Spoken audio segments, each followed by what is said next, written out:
Most people think forests are peaceful, beautiful, quiet, harmless. But in Cambodia and across Asia, there are forests people don't talk about. Not because they don't exist, but because something inside them doesn't like being talked about. Tonight, I'm going to tell you what happened when a couple visited their relative house and the forest behind it started watching them back. I wasn't planning to tell this story. For a long time, I convinced myself there was a logical explanation that stress can change people, that trauma can shift memory, that grief can distort perception. But there is something I cannot explain. And the reason I'm telling this now is because I don't trust my own memory anymore. My wife and I had been married for 11 years. Not dramatic love, not movie love, just steady, comfortable. We knew each other in the quiet ways that matter. She always folded clothes immediately after drying them. She hated sleeping with a fan directly facing her. She chewed ice when she was anxious. Small things, things you don't notice until they are gone, or until they are wrong. We didn't have children, not because we didn't want them, it just never happened. And after a while, we stopped talking about it. Life became simple. Work, home, weekend visits to relatives during holidays. Normal. But that year, during Khmer New Year, we decided to visit her aunt in the countryside. That house was old wood, raised on stilts, the kind that creaks even when no one is walking. Behind the house, there was a forest, not a tourist forest, not a hiking trail, just trees, dense, close together, dark even during late afternoon.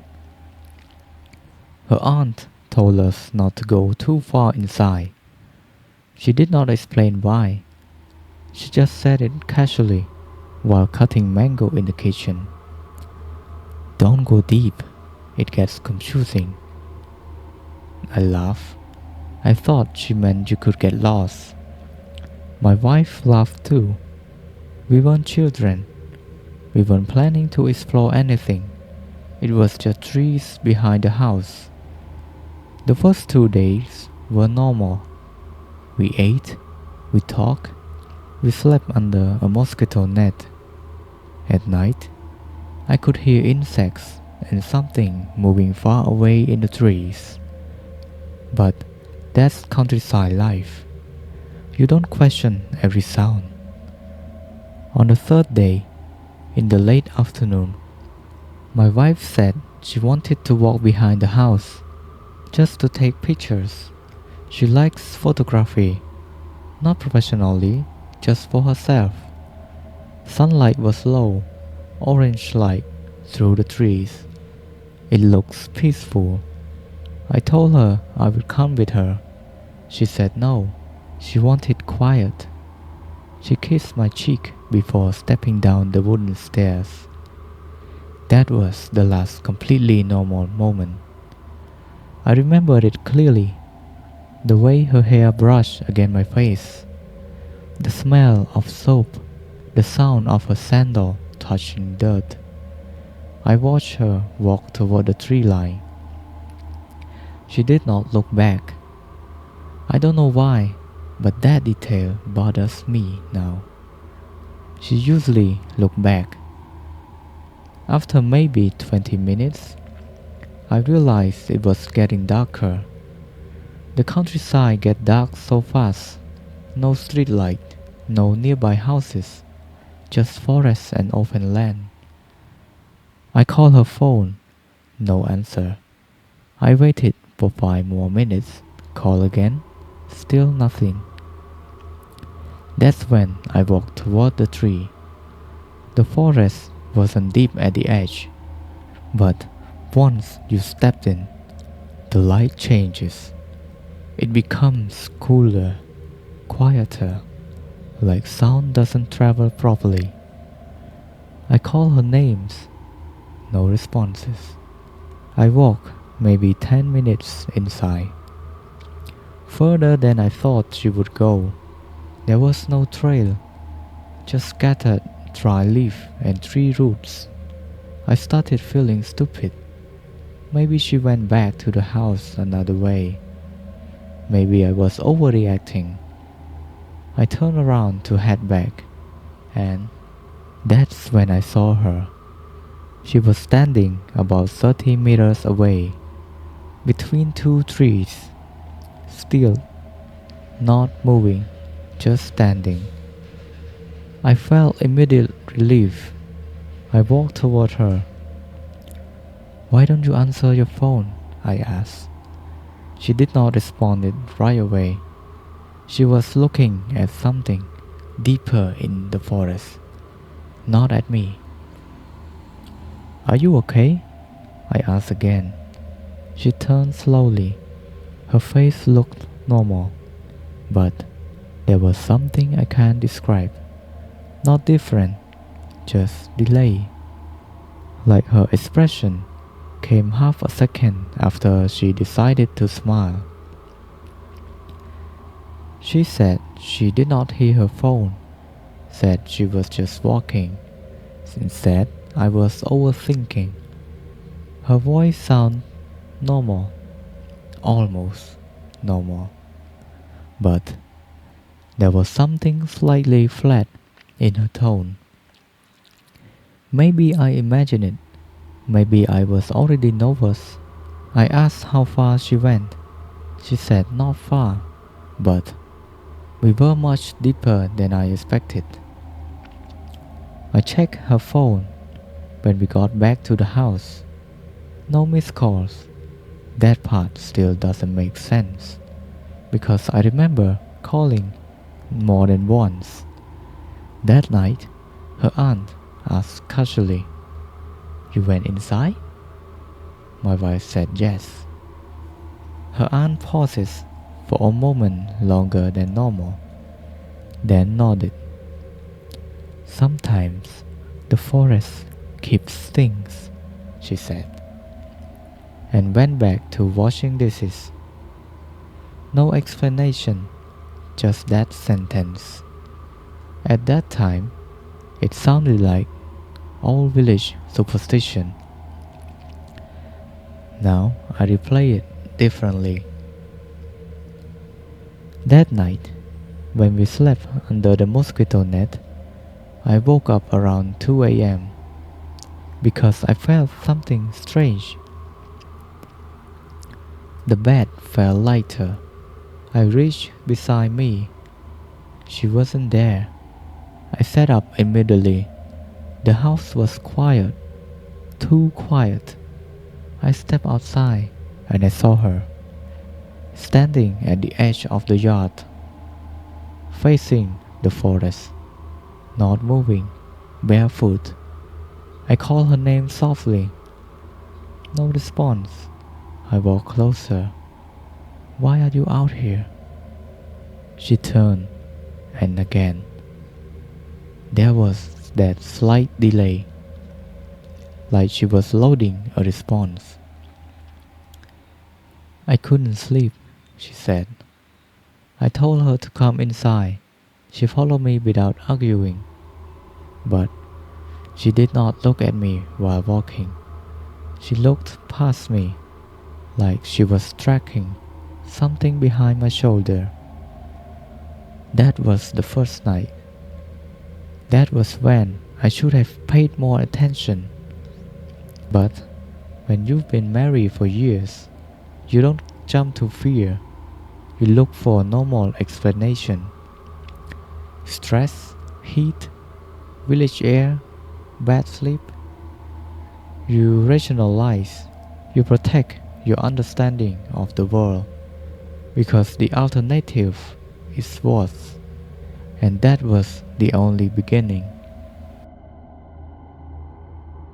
The next morning felt almost normal. That's how these things happen. Not dramatic, not obvious, almost normal. She woke up before me, like she always did. I could hear her in the kitchen, downstairs with her aunt. Metal bowls touching, water running.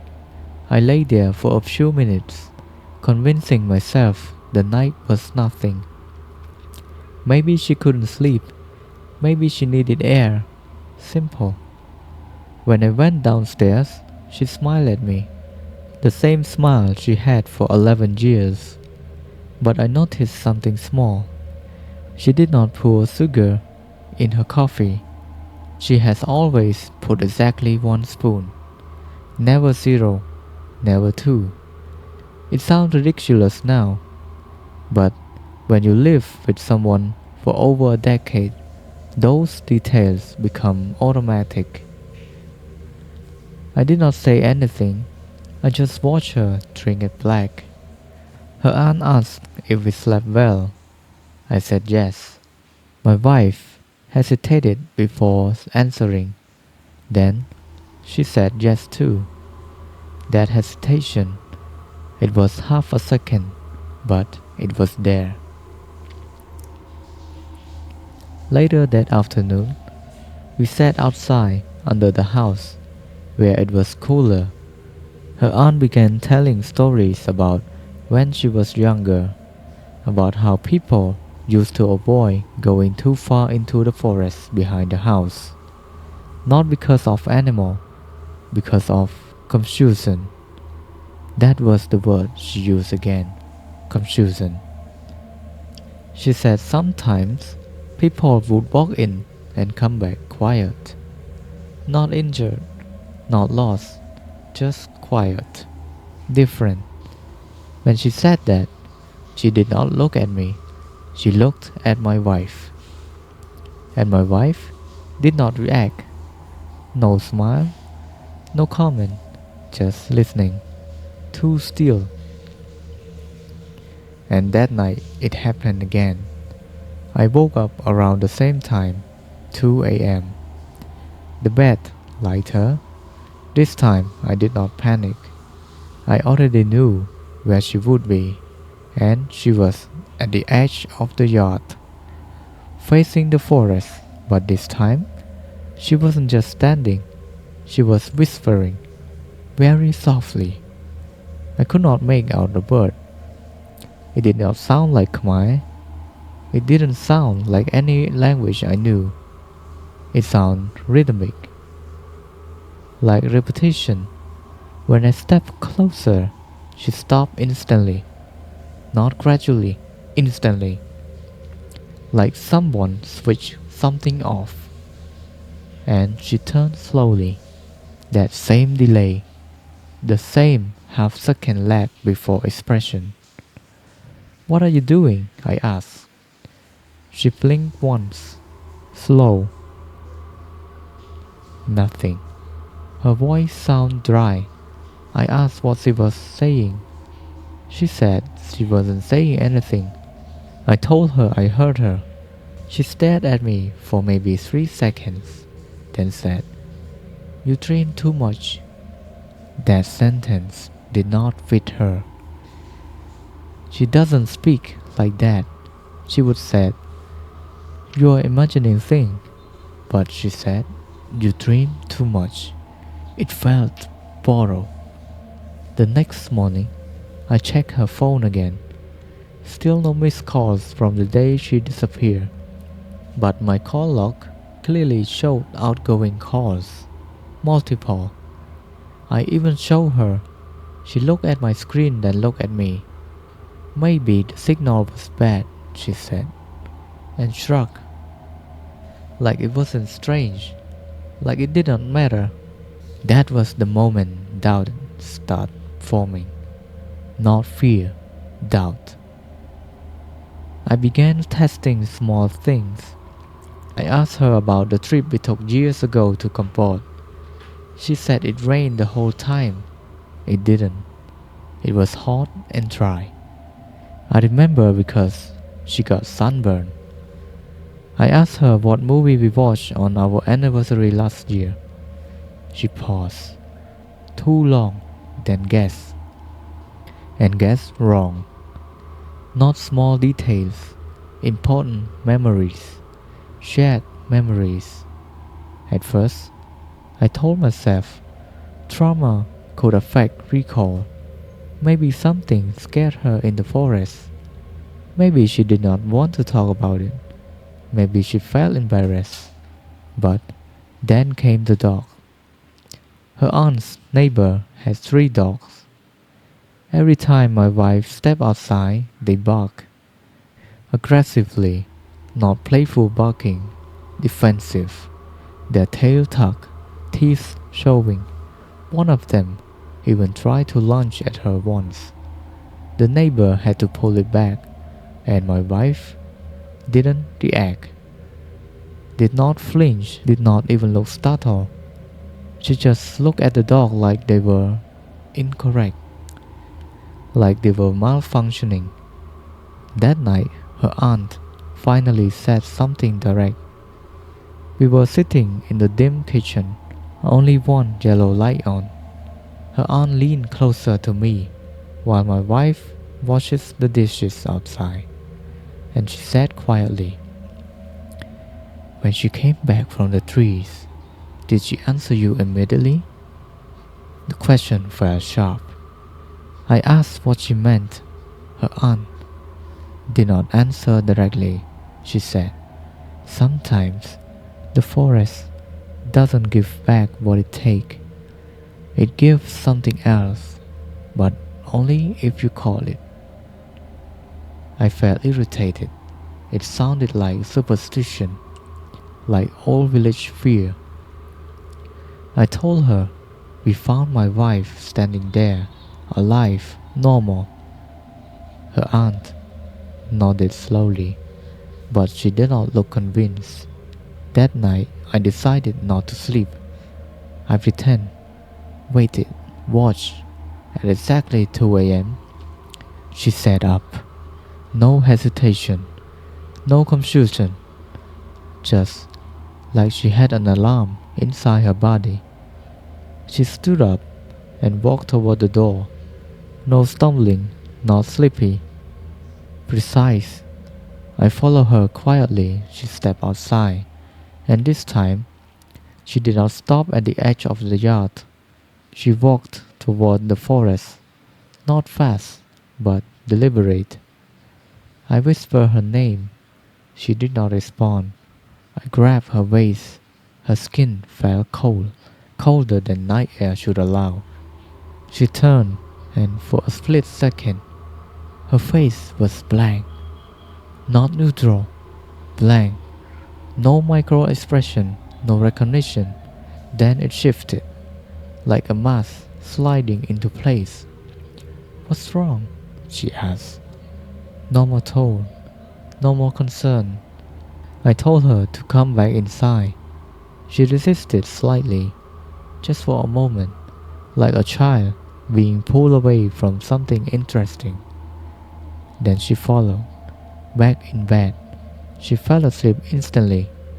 I stayed awake, watching her breathe, and I noticed something else. She barely blinked, even in sleep. Her eyelid would close, but not fully, like she was practicing. The next day, I walked into the forest alone. I went to the spot where I first saw her standing between those 2 trees. I searched the ground and I found something interesting. Her sandal, the pair she was wearing that day, only one half buried under the leaf. But she came back wearing both. I remember it clearly. I looked at the sole. It was torn slightly at the edge, just like hers. I picked it up, and something about the ground felt disturbed. Not like animal track, like something had been dragged. I looked around. The forest felt quieter than before, not peaceful, muted. I don't know how long I stood there, but suddenly I had this overwhelming feeling that I wasn't alone, and that whatever was there was not hiding. It was observing, not aggressively, curiously, like I was the unfamiliar one. I left immediately. That night, I hid the sandal in my bag. I did not show her. I wanted to see if she would notice it missing. She didn't. Not once. We returned to the city 2 days later, and that's when things got worse, because the forest didn't stay behind. When we returned to the city, I expected everything to reset. I thought distance would fix it. Forests belong in the forest. Superstition belong in the village. Concrete buildings, traffic noise, and street light. Those things feel safe, predictable, but whatever followed us did not seem affected by the location. The first week back felt manageable. She went to work, she cooked dinner, she spoke normally. If someone else saw her, they would not notice anything strange. That was the terrifying part. The changes was microscopic, only visible to someone who had memorized her. One evening, I was brushing my teeth when I noticed her standing behind me in the mirror, just standing, watching. She did not say anything, did not move. I asked if she needed anything. She blinked once, then said no. But she did not leave. She just kept looking at our reflection. Not at me directly, at the reflection. Like she was studying it. Later that night, she asked me a question. What do you think of me when we first met? It sounded romantic at first, but her tone wasn't curious. It was investigative, like she was collecting data. I told her the truth, that I thought she was quiet but observant. She nodded slowly, then asked, "And what made you trust me?" Trust, not love. Trust. That word felt misplaced. Over the next few days, I noticed she stopped chewing ice. That habit she had for years when anxious, gone, completely. Instead, she began sitting still for long periods, not scrolling on phone, not watching TV, just sitting. Eyes unfocused, breathing steady. Once, I waved my hand in front of her face. She blinked like she just returned from somewhere far away. "Sorry," she said, "just thinking." But I don't think she was thinking. I think she was listening to something I could not hear. Then came the temperature issue. Our apartment felt colder, not dramatically, just subtle.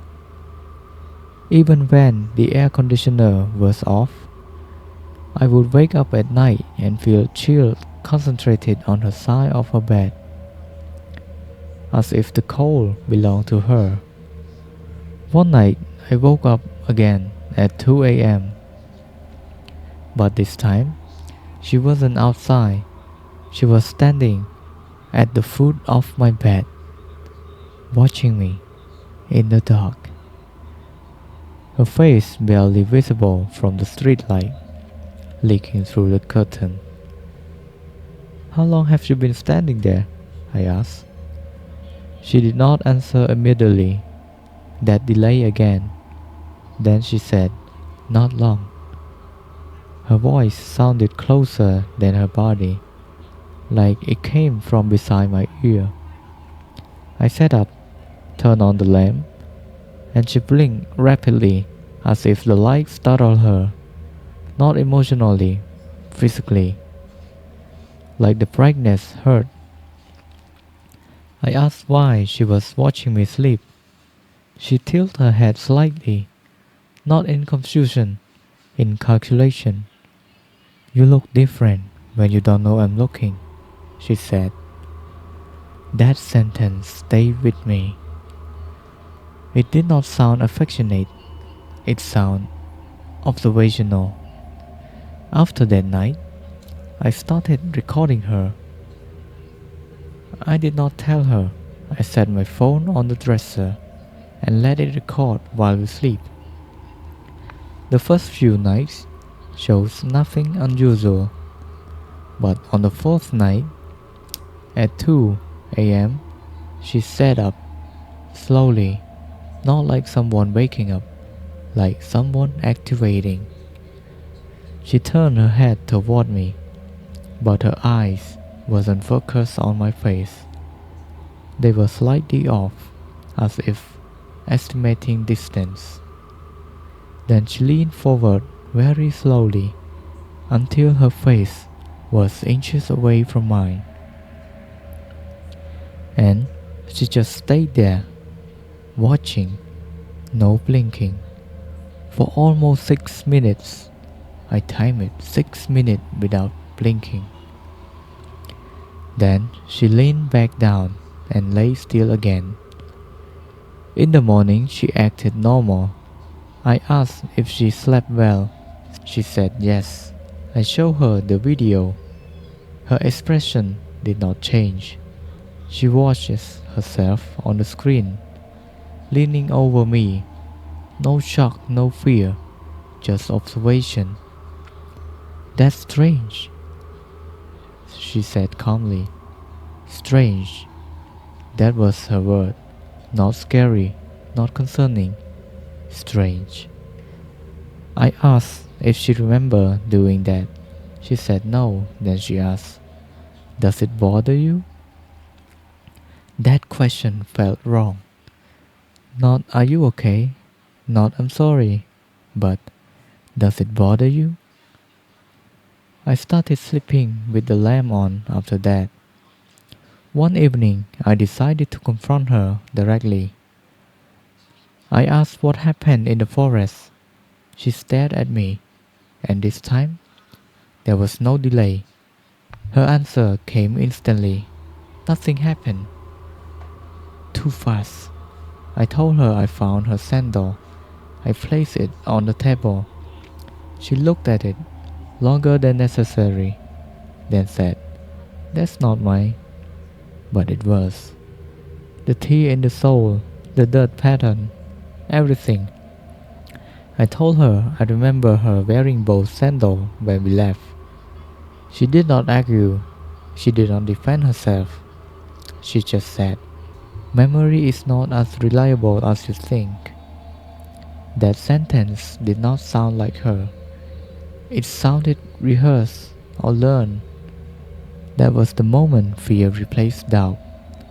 Not panic, not history, just cold understanding. Something was wrong, deeply wrong. And it wasn't confusion, it wasn't trauma, it wasn't stress. It was imitation. And the scariest part, it was improving. Her responses were quicker now. Her facial expressions more accurate. Her blinking more natural. She started adding emotion back into her voice, laughing at appropriate time, even chewing ice once while talking to me. But it felt forced, like practice, and sometimes she would look at me with something close to curiosity. Not affection, curiosity. Like she was studying how I responded to fear. like she was learning how to perform better. One night, while pretending to sleep, I whispered, "If you're not her, what are you?" I don't know why I said it. Maybe exhaustion, maybe desperation. But I heard something very soft, almost inside my head. A whisper, not in Khmer, not in any language, just a sound, close to my ear. And then her hand touched my chest, cold, still, possessive. And for the first time, I felt something worse than fear. I felt recognition, as if something inside me understood something inside her. And that's when I started questioning something much more dangerous. What if the forest did not just take her? What if it did not give her back because she wasn't the only one who walked too far in? After that night, I stopped confronting her. There's a point in fear where you stop asking questions because answers become more dangerous than uncertainty. Instead, I observe quietly, carefully, like she had been observing me. I started reviewing old photos, years of them, vacations, weddings, family dinners. I was not looking for proof she was different. I was looking for proof she had been real. There's a difference. The first thing I noticed wasn't about her, it was about me. In recent photos, after the forest trip, my smile looked strained, forced, like I knew something even then, like part of me had already started understanding. I zoomed into a picture taken 2 weeks after we returned from the countryside. We were at a restaurant with friends. Everyone looked normal, except her eye. They were focused on someone across the table, but not their face, their throat. I don't know how to explain it. It was the way predator study movement, not hunger, assessment. I told myself I was projecting, that fear distorts perception. So I went back further, before the forest. In every old photo, her posture leaned slightly toward me, subtle, almost unnoticeable.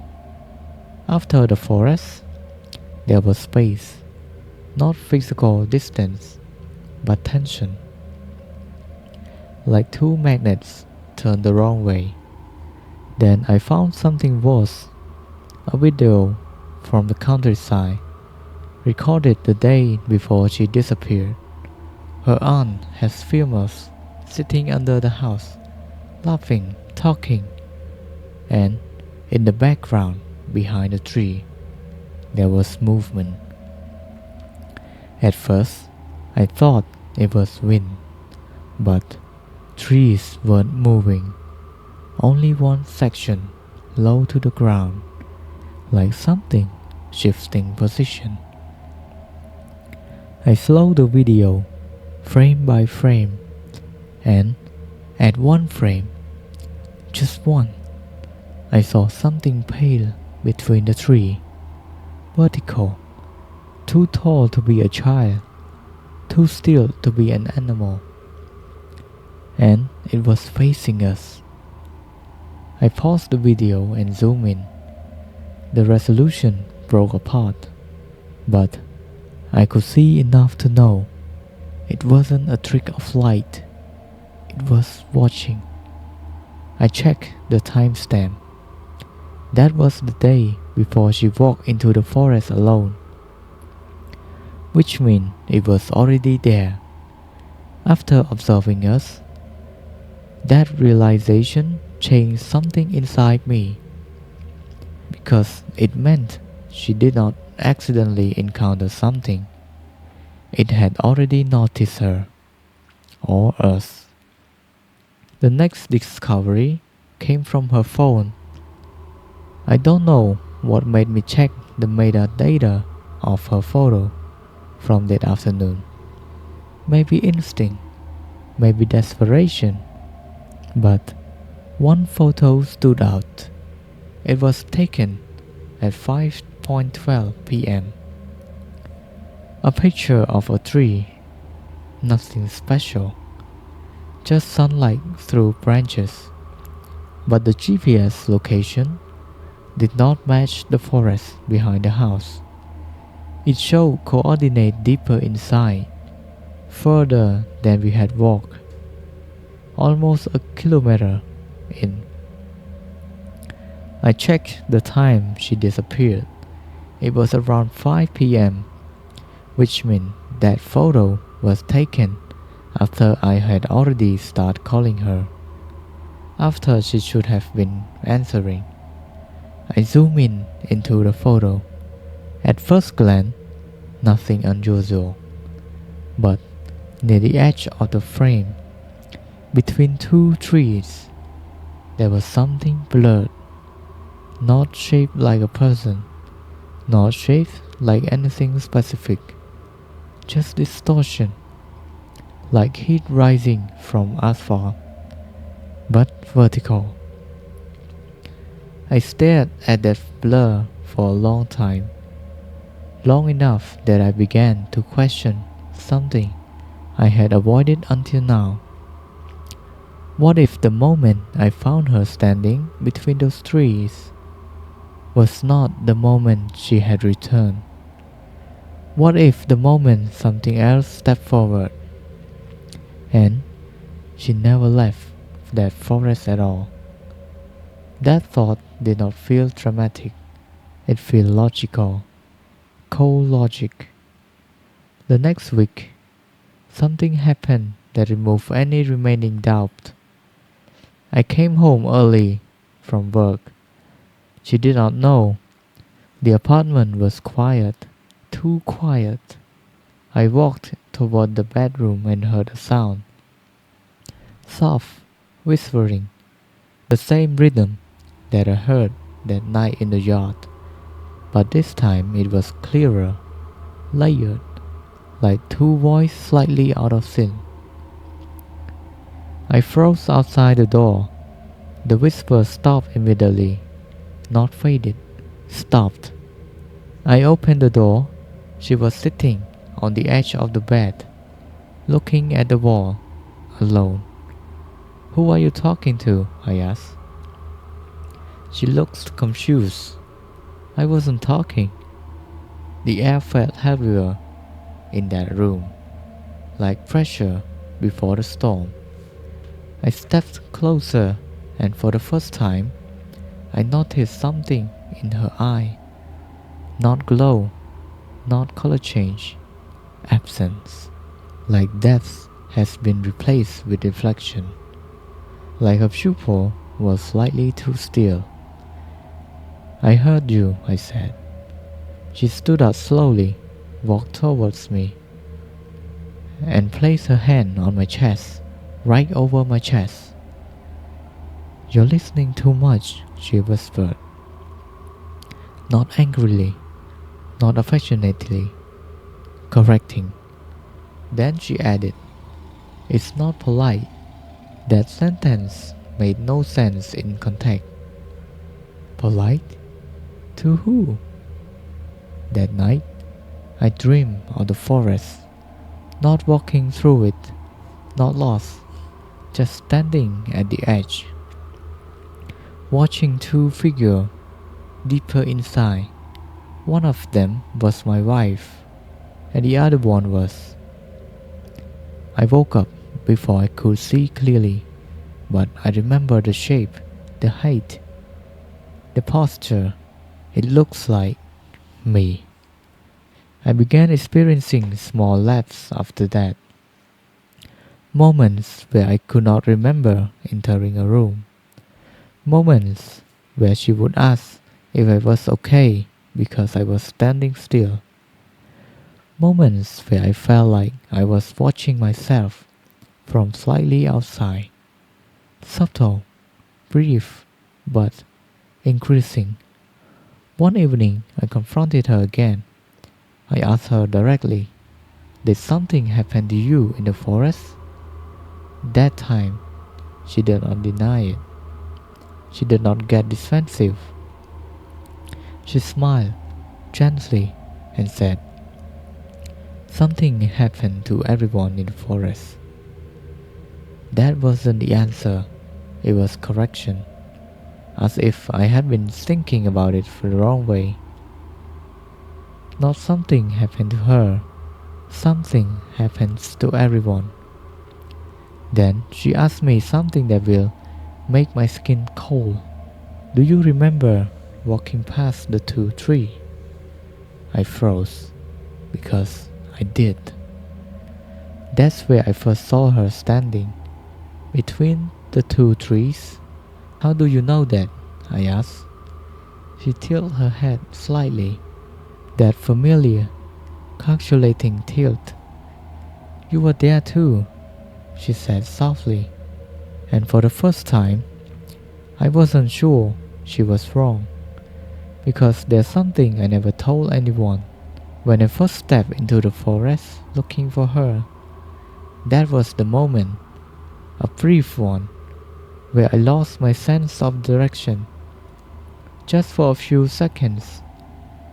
The trees looked identical, the air felt thick, and I had a strangest sensation that I had walked in circles.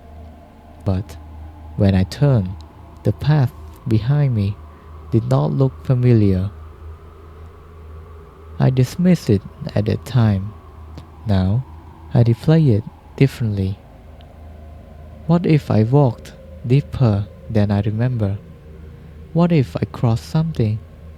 What if I stood between those same two trees? And you don't remember what happened there? The worst part of identity horror isn't replacement, it's uncertainty. Because once doubt enters, it spread. If she was replaced, who say I wasn't? And if something came back from the forest, how do I know it wasn't me first? After she asked me if I remember standing between those two trees, I stopped sleeping properly because I started trying to remember something that might not exist. Memory is fragile. You think it's solid until you start pulling at it. I tried reconstructing that day step by step. She walked into the forest. I waited. I called her phone. I walked in after her. I remember the temperature shifted. The silence. I remember calling her name. I remember turning around to head back. And then there's a gap. Not long. Maybe seconds, maybe minutes. But when I replay it in my mind, it skips like a scratched disc. I don't remember walking the last few meters toward where she stood. I remember seeing her already there, between the two trees, still waiting. I always believe I approach her, but what if we approach each other? That possibility began eating at me. I started checking my own behavior. Subtle thing. Do I blink normally? Do I react too slowly? Do I remember everything correctly? Once, I caught myself standing in the kitchen at night, not moving, just staring at the sink. I don't remember walking there. I don't remember deciding to stand, but I was there. And she was watching me from the hallway, not afraid, not concerned, just observing, like she was evaluating something. I asked how long had I been standing there. She said, "Not long." The same word she used that night at the foot of the bed. Not long. I began testing myself. I revisited old memories alone, trying to recall specific details without looking at photos. Some came easily, others felt slightly distorted, like they belonged to someone who heard about them secondhand. Then I made a decision. I went back to the countryside alone. I told her it was for work. She did not argue, she just smiled softly and said, "Be careful not to get confused." That word again, confused. Her aunt looked thinner when I arrived, more tired. When she saw me alone, she did not seem surprised. I asked her directly, "When someone comes back from the forest, how do you know it's really them?" She stared at me for a long time. Then, she said something I will never forget. "You don't." I asked if anyone had gone missing back there. She nodded slowly. "Long ago, a man." "What happened?" I asked. "He came back." That sentence landed heavier than anything else she had said.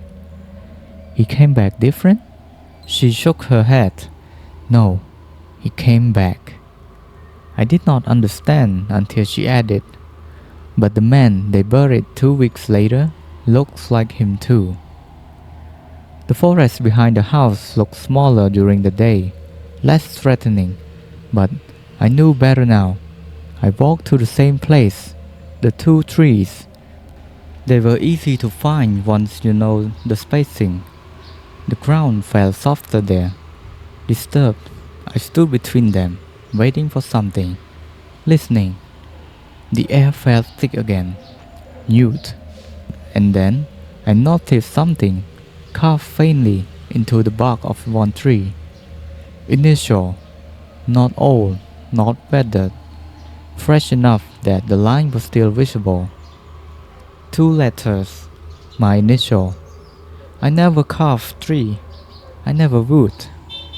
I don't remember doing it, but they were there, clean cut, deliberate.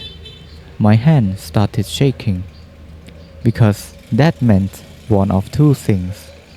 Either I did something I don't remember, or something that looks like me did. I suddenly felt watched, not threatened, observed. Like something was evaluating whether I understood yet.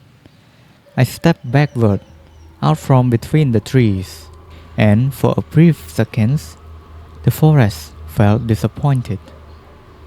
That's the only word I can use, disappointed. I left immediately. When I returned home that evening, she was cooking dinner. The smell was familiar. The apartment felt normal. Safe, too safe. She turned toward me, smiled, and asked, "Did you find what you were looking for?" I never told her what I was looking for. I never said I was going back to the same spot. But she knew.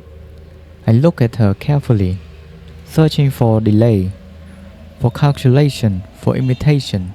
But her expression was perfect, natural, warm, better than before, almost effortless. And that's when it finally clicked.